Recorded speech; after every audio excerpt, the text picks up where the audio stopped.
My fellow Americans, I am Honest Abe, and I have a very interesting experience to share with you.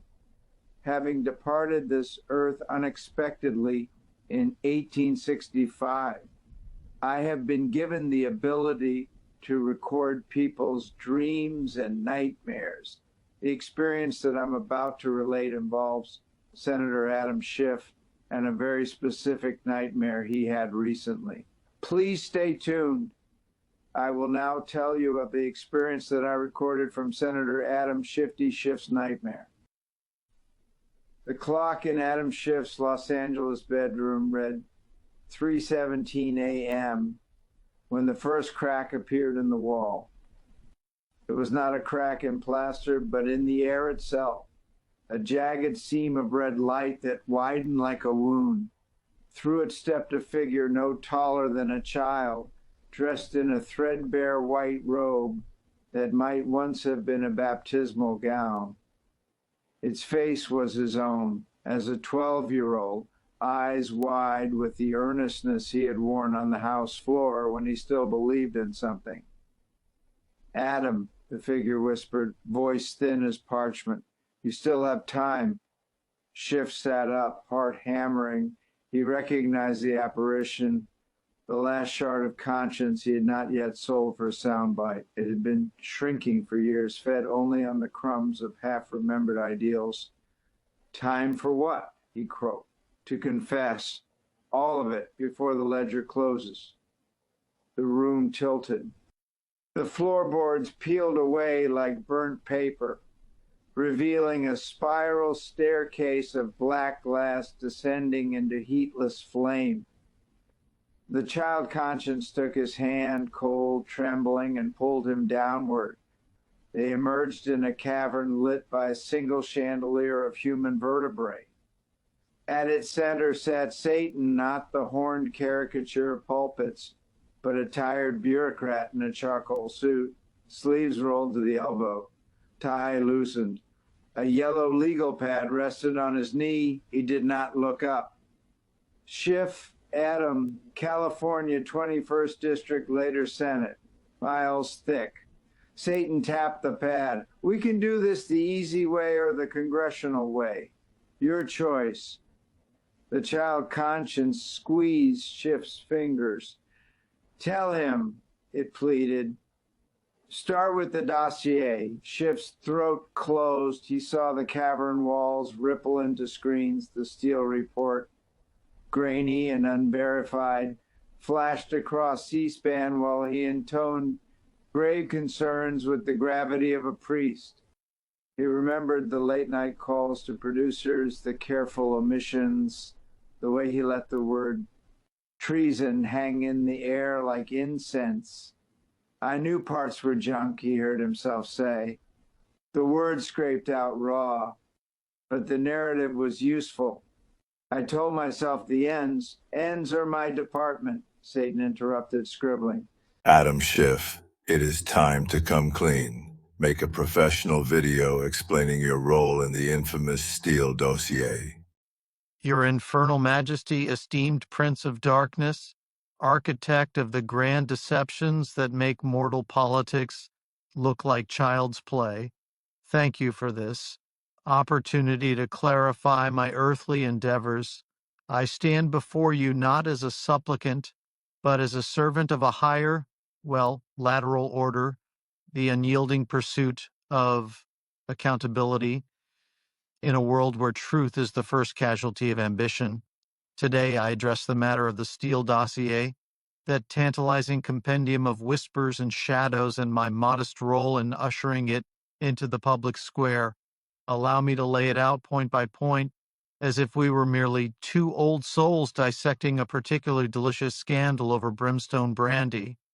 First, context is the devil's own detail, or should I say, your favorite tool? Picture the autumn of 2016, a campaign season so rife with chaos it could have been scripted by one of your lesser imps. Russian meddling was no mere rumor. It was a symphony of interference, with indictments later confirming the Kremlin's digital dalliances. Into this maelstrom drops the Steele dossier, a raw intelligence product from a credible ex-MI6 operative funded through legitimate opposition research channels. It wasn't gospel, your wickedness. It was a lead, a flare in the fog, suggesting ties between a certain golden-haired candidate and foreign puppeteers. My promotion? Merely amplifying what intelligence pros were already buzzing about in closed briefings. I cited it in interviews, yes, CNN, MSNBC, the usual pulpits, because in the arena of democracy, sunlight is the best disinfectant, or in your realm, the hottest poker. Now let's address the optics, shall we? Critics, those sanctimonious souls now warming your lower circles, howled that I peddled fake news, that the dossiers, more salacious bits, you know the ones, the Moscow escapades, the P-tape phantasm, were unverified fever dreams. Fair point, O adversary, not every allegation held water. But here's the rub, I never claimed it as ironclad fact. I called it salacious and unverified, a phrase I repeated like a mantra, even as it fueled the firestorms. Was there hyperbole? Perhaps a dash to match the era's temperature?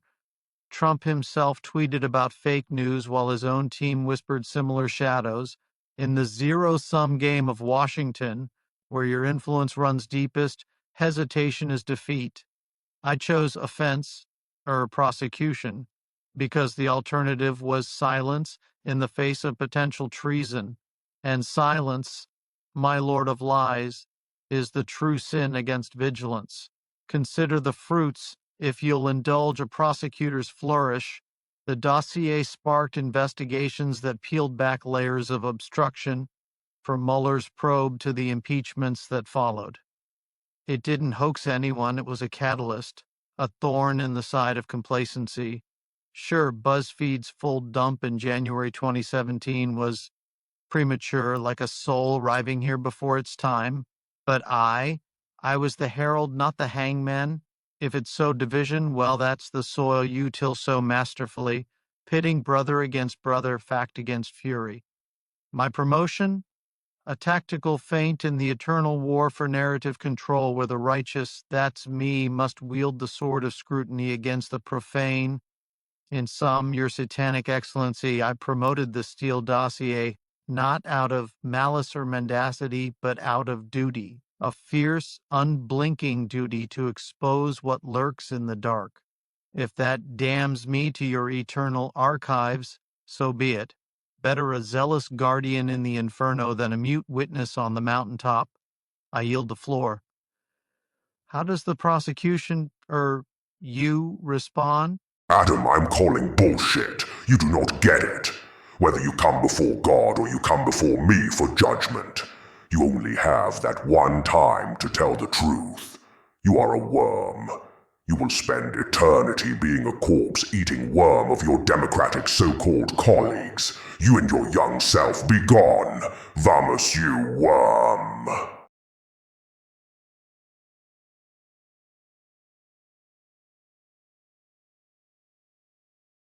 Nancy, Adam here. Have you had any strange dreams lately? Adam, how strange that you are asking that question. Why have you? Yes, Adam, I dreamed I had to go to confessional, and Donald Trump was the priest. Is that crazy or what? What about you? Yes, but I had to admit the truth to Satan about the Steele dossier. By the way, Adam, are you going with Paul and I to try the escargot à tea, that new French restaurant in L.A.? Oh, God, no. Those snails are like worms. I'll have to pass. Bye, Nancy. Adam, don't you want to keep me, your child conscience? I'm your only hope for redemption and avoiding eternity of being a corpse-eating worm. Sorry, kid. You are just too painful to keep around.